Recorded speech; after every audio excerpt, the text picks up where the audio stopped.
bonjour aux 5K et aux 6B. Alors, pour cette nouvelle recette et cet atelier cuisine et un peu scientifique, je me suis dit, qu'est-ce qu'il vous doit vous manquer?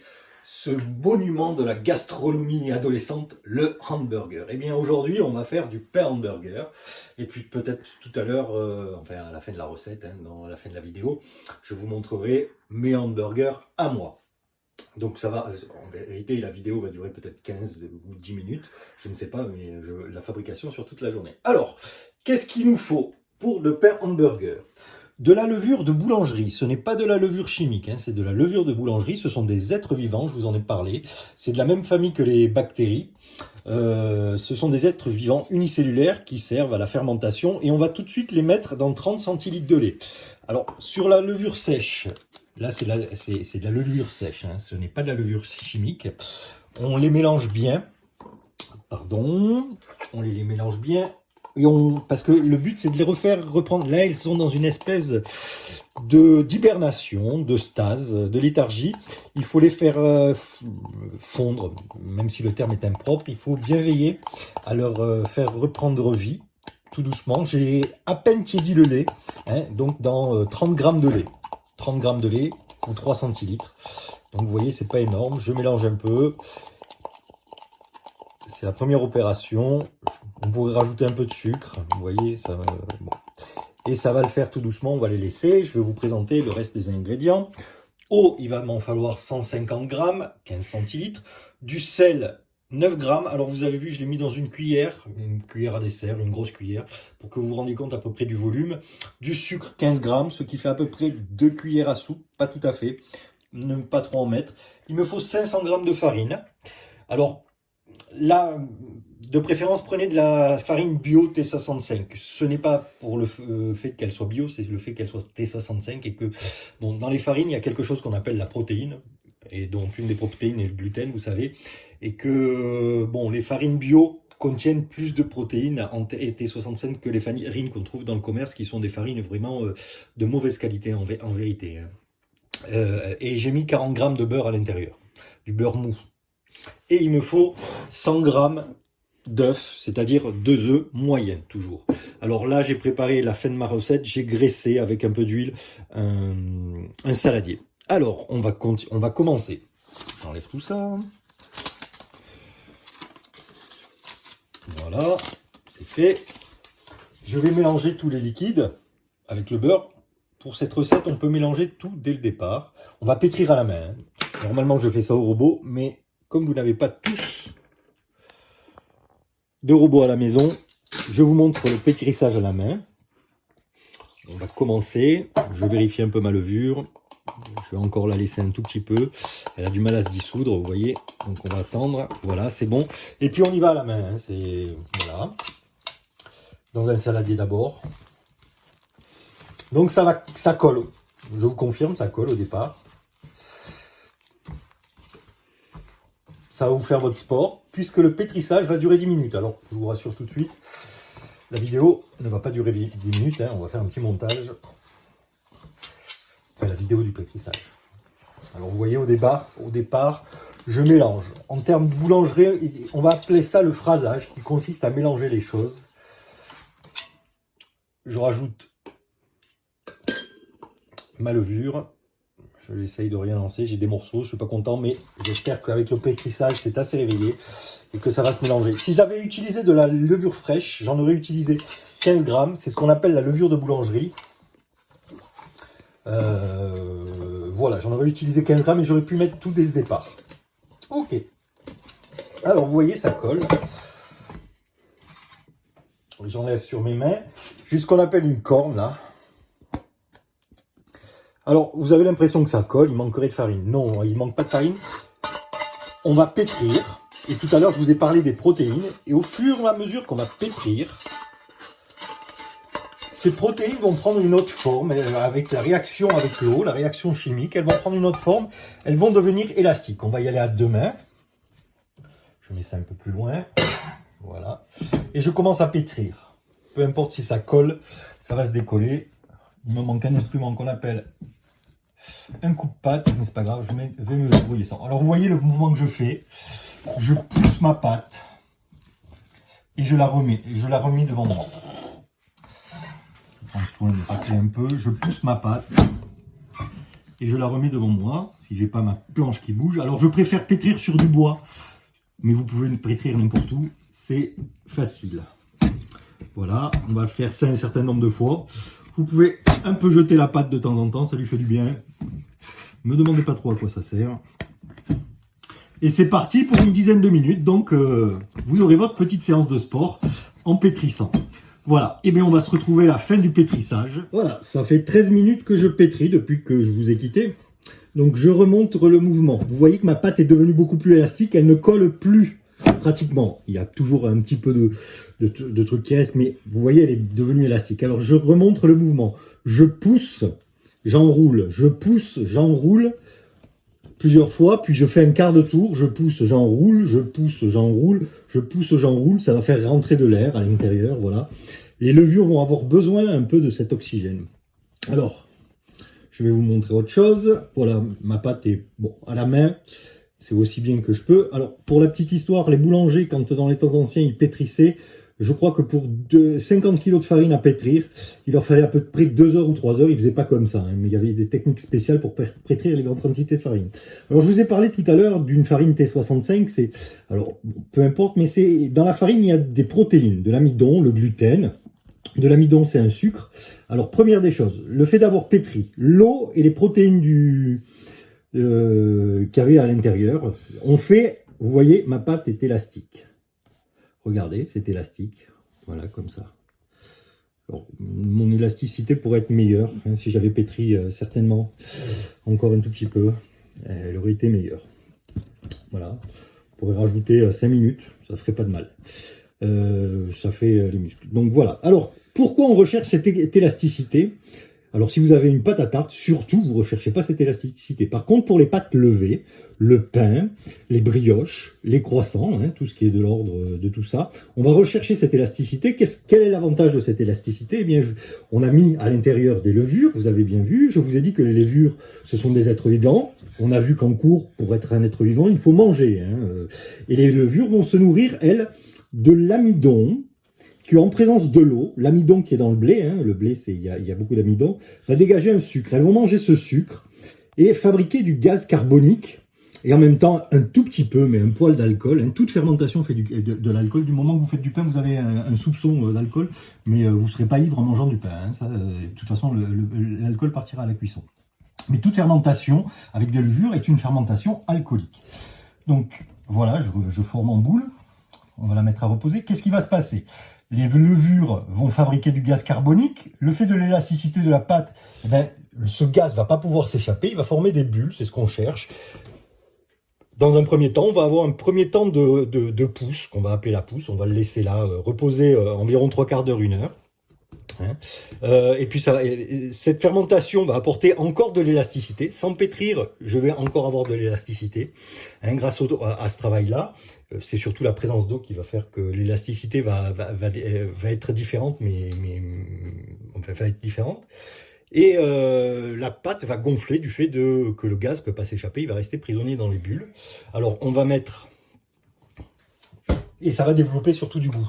On va mettre ça sous un film. Si vous n'avez pas de papier film, vous mettez un torchon, mais un torchon que vous avez pris le soin d'humidifier. C'est-à-dire que vous l'avez passé sous l'eau et vous l'humidifiez. On oublie ça dans la cuisine, là, pour l'instant. S'il ne fait pas trop froid, en ce moment, il ne fait pas trop froid. On le laisse 3/4 d'heure, 1 heure, et on se revoit dans 3/4 d'heure, 1 heure. Voilà, à tout à l'heure. Voilà, 1 heure, 1 heure et quart sont passées. Ma pâte a un peu levé. Alors, bon, il faut se rappeler quel volume elle avait. Alors, on va regarder un peu de plus près ce qui s'est passé. Tout à l'heure, j'ai filmé, le film était horizontal. Là, vous voyez qu'il est un peu bombé. Eh bien, je vous pose la question, et vous devrez me répondre par mail. Je parle à mes élèves, bien sûr. Que s'est-il passé? Je vais poser des questions au fur et à mesure des recettes, comme ça vous obligera à un peu travailler pendant ce temps de confinement les sciences. Que s'est-il passé? Trouver un phénomène physique qui explique cela. Voilà. Alors, maintenant reprenons, j'enlève le film. Bon, ça c'est pas... Mais quand je me suis aperçu que le film était vraiment bombé, je me suis dit, ça, il faut que je le montre aux élèves, que je leur pose une question. Je fleure un peu. Voilà, j'enlève ma pâte. un peu monté. Voilà. Je vais la peser. Pourquoi je vais la peser? Pour savoir à peu près en combien je vais la diviser. 844. 844. Allez, 8 boules de 105 grammes à peu près. 105 grammes à peu près. Donc là, je tape un peu. Je dégaze.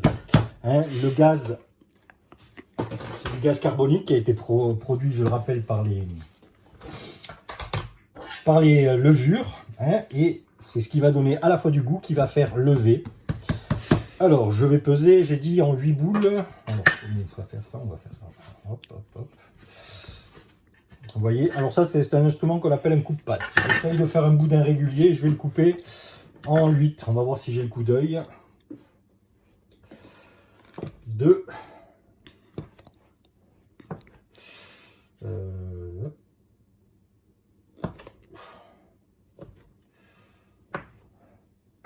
mon avis, j'ai pas trop le coup d'œil. 96. Il me manque quelques grammes. J'avais tort, je vais prendre sur les plus grosses qui sont peut-être là. J'ai dit 105 grammes à peu près. 102. Allez hop, ça va faire 72. Alors là, on est vraiment petit là. Une centaine de grammes, allez, tant pis. Celle-là, combien fait-elle? 115, oula, trop gros. 92, 104, 100, parfait. 107, ouais. 84, c'est trop petit. On a dit une centaine de grammes à peu près. 107. 125, c'est trop gros. Hop. 103. 199, un petit bout. 91. 112, bon, ça fera un petit gros. Il y avait un petit là qui était, je sais pas où. Allez, hop. Et là, je vais faire une opération de boulage. Je vais faire un tout petit peu. On va faire des boules. Voilà, on peut faire comme ça. Et puis, on fait un mouvement comme ça.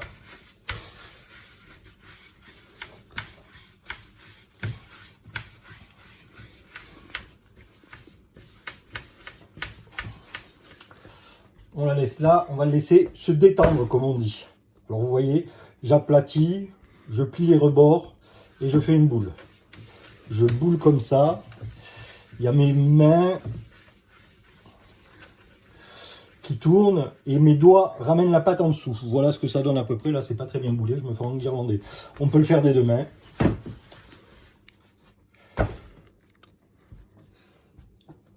Voilà, et puis on a 8. Je vais pas vous épargner le boulage des 8.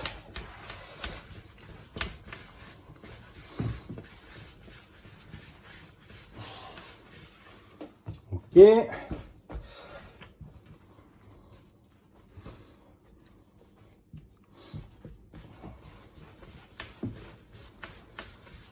Comme quoi les maths et les sciences, ça peut mener à tout. Alors là, le but recherché, c'est une seconde fermentation. Ce qu'on appelle l'après, qui est destiné à mettre, on a mis en forme, là on a mis une seule fois en forme, on aurait pu le faire du premier coup, mais le repos à la pâte, il y a des qualités élastiques qui se passent, il y a plein d'ingrédients. On fait encore de la recherche sur le pain.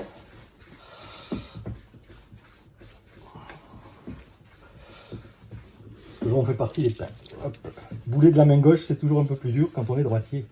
Voilà. On s'arrête là, on va laisser ça reposer 5-10 minutes, le temps de préparer ce que j'ai oublié de préparer, c'est-à-dire des jaunes d'œufs, de la dorure, ce qu'on appelle, et un petit bol d'eau, je vais vous montrer pourquoi, et un petit bol rempli de sésame. Voilà. Eh bien, je vous dis à dans 5 minutes. Une dizaine de minutes sont passées, c'est ce qu'on appelle la détente. Alors là, je l'ai fait. À la maison, c'est pas nécessaire. On le fait souvent on a une détente nécessaire parce que, évidemment, dans un labo de pâtisserie, dans un labo de boulangerie, on va pas faire que 8 boules. On fait quand même un certain temps. Donc, entre la première et la dernière, il s'est passé plein de choses, du temps. Donc, j'ai préparé du jaune d'œuf battu avec un peu de sel. Moi, je mets toujours un peu de lait, de l'eau et du sésame. C'est pour faire au-dessus. Alors, le jaune d'œuf, vous savez, on pourrait tout faire au pinceau à la main. Je vais vous montrer une technique un peu rapide. Alors, jaune d'œuf d'un seul coup, j'attrape ma boule par les fesses, là, comme ça. Hop, je la plante d'un seul coup. Hop, voilà. Ça y est. Alors, je vais le mettre quand même un peu au centre parce que ça risque de doubler de volume. Là, pour l'œuf, je vais faire des plaques de 4. Je vais en faire 2 au sésame. Alors, au sésame, comment on fait? Ben, là, j'ai un peu d'eau. Et hop, hop, vous voyez, j'ai mon sésame. Voilà. On va le décaler comme ça. Voilà. Alors, à quoi on le fait là? Sésame, eau. À quoi on le fait? Sésame. Sésame, d'accord. Vous avez entendu mon assistante. Hein, au sésame, voilà. Et le dernier, à quoi on le fait? Le jaune. Jaune, allez, ok. Allez, le temps de faire le reste et on se retrouve. Voilà, moi j'ai fini, je vais congeler une des plaques, mais regardez d'un peu plus près, j'ai tracé des ronds. Là, c'est pour vous montrer tout à l'heure comment ça aura gonflé. Là, on va faire lever ça, une deuxième pousse, l'après. Alors pour que ça se passe bien, je vais mettre la plaque dans un four qui est éteint, bien sûr, et dans lequel j'ai mis un bol d'eau bouillante qui va donner de la vapeur, de l'humidité. Il y a besoin de beaucoup d'humidité pour ce genre de pâtisserie. Et je ferme, on va laisser à peu près ça 1 heure. Ça va un peu chauffer. Si vous voulez, vous pouvez mettre, pour ceux qui ont la fonction, ils peuvent mettre le four quelques instants à 30 degrés. Ça aidera, hein, la température la plus basse qu'on peut avoir, sur certains fours on peut l'avoir. Vous le laissez 1 minute, 2 minutes, ou même peut-être 5 minutes, ça suffira. Voilà, et puis on l'oubliera avec la vapeur d'eau, surtout le bol d'eau bouillante, et on va voir dans 1 heure. Petite précision, maintenant vous pouvez me filmer là. Merci mon assistante. Voilà, donc là ça bip parce que c'est à la bonne température. J'ai déjà cuit quelque chose. Alors, petite précision, vous savez que parfois on dit les enfants sont énervés, il y a de l'orage dans l'air. Parce que empiriquement, les gens avaient constaté que quand les enfants étaient énervés, il se profilait un orage à l'horizon. Les levures sont vivantes. Si j'ai dit qu'il y avait beaucoup d'humidité, pourquoi il y a beaucoup d'humidité? Parce que les levures, bon, ça va déjà éviter de coûter à la pâte, mais les levures, elles vont pas se comporter de la même manière suivant le temps. Si vous avez un temps très sec, elles vont lever d'une manière particulière. Si vous avez un temps à l'orage, alors là, vous courez carrément après la levure. C'était vraiment un métier. Il faut vraiment s'en savoir. Les boulangers qui ont beaucoup d'expérience, ils savent qu'en temps d'orage, en temps humide, ils vont mettre un petit peu moins de levure s'il fait en plus lourd, parce que ça va lever beaucoup plus vite. La levure, vous savez, on peut dire, j'ai envie que ça gonfle vite. Si vous en mettez trop, ça va avoir un goût de levure, ça va pas avoir un goût agréable. Alors là, j'en fais que 4. Mais j'en ai 4 autres et il n'y a pas de souci à congeler, ils vont aller au congélateur, donc c'est quelque chose qui se congèle. D'une manière générale, on ne va pas les garder plus de 2 semaines parce que la levure, elle n'aime pas trop le congélateur, ce type de levure. Il suffira de mettre pareil à lever. Bon, bien sûr, il faudra prendre le temps de décongélation, que le four soit à 30 degrés et toujours avec un bol d'eau bouillante. Si ça se trouve, remplacer au milieu le bol d'eau bouillante pour qu'il y ait de la vapeur qui se génère. Voilà. Voilà, à tout à l'heure pour la phase cuisson. Allez, notre temps, 1 heure à peu près, a passé. Vous voyez le cercle que j'avais tracé tout à l'heure, tout autour, il est quasiment rejoint. On va enfourner à 160 degrés pour une quinzaine de minutes. Allez, hop, four déjà préchauffé, 160 degrés, chaleur tournante, 12 minutes. Non, c'est pas ça, c'est ça, c'est ça. Hop. 12 minutes. Allez, on va mettre 13. Ok. Voilà, c'est parti. À tout à l'heure pour l'enfournement. Voilà, la cuisson est terminée, 12-13 minutes après. Ils ont bien grossi. Alors, vous voyez, bon, il y a une couronne. J'aurais aimé qu'il y ait plus de sésame tout autour, mais je n'en avais pas assez dans mon bol. Si mon bol avait été bien rempli, j'aurais pu en garnir tout autour. Voilà. Ce soir, on verra le résultat tout à l'heure quand on fera les pancakes. On va les mettre, les pancakes, les hamburgers. On va les mettre tranquillou à attendre dans un coin. Voilà, à tout à l'heure pour la mise en forme du hamburger. Nous voilà pour la dernière étape des hamburgers, la confection finale. Alors, je suis satisfait. Regardez, mes pains à l'intérieur, ils sont bien cuits, malgré 12 ou 13 minutes. Même les muffins sont très bien cuits à l'intérieur. C'est excellent, c'est beau aussi. On va les mettre un peu à toaster, à griller. J'ai mis le grill du four. Alors, il y a aussi une astuce qui fait pour les rendre très moelleux. C'est en vérité de mettre un peu d'eau dans le four et de les couvrir, sans les toaster, de les couvrir avec du papier d'alu. Là, mes steaks finissent gentiment de cuire. J'ai préparé tout ce qu'il me faut, j'ai fait une mise en place. Des oignons grillés, un peu de salade, des tranches de tomates, du cheddar et bien sûr limon de ketchup. Hein, voilà. On se retrouve dès que les steaks sont cuits et ils ont un peu bronzé. Alors là, si je voulais effectivement, hein, ils sont frais donc ils vont être moelleux. Je mets directement le cheddar dessus. Voilà, comme ça il va peut-être un petit peu fondre. Allez, ok, ici aussi. Ici aussi. Un peu de ketchup.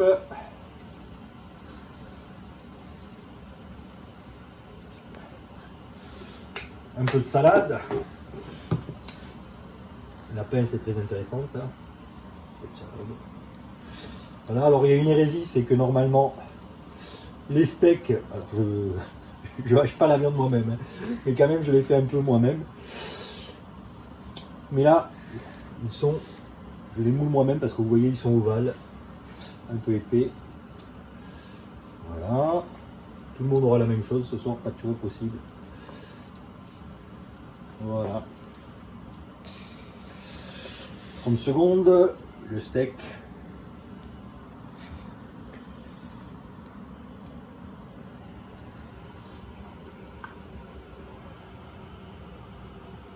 La tranche de tomate.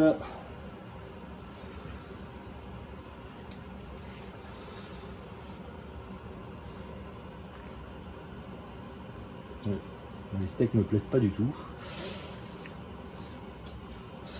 Un peu d'oignon partout, tant pis pour eux. Ils trieront chacun.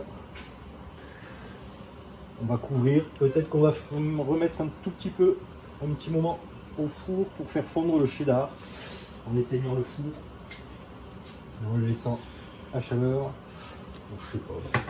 Allez, hop. On appuie un peu. Non, on va pas remettre au four finalement. Ok.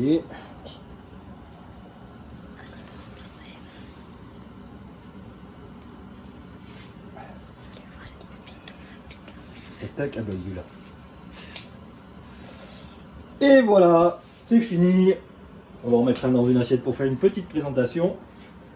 Allez hop. Et voilà, le Boel hamburger.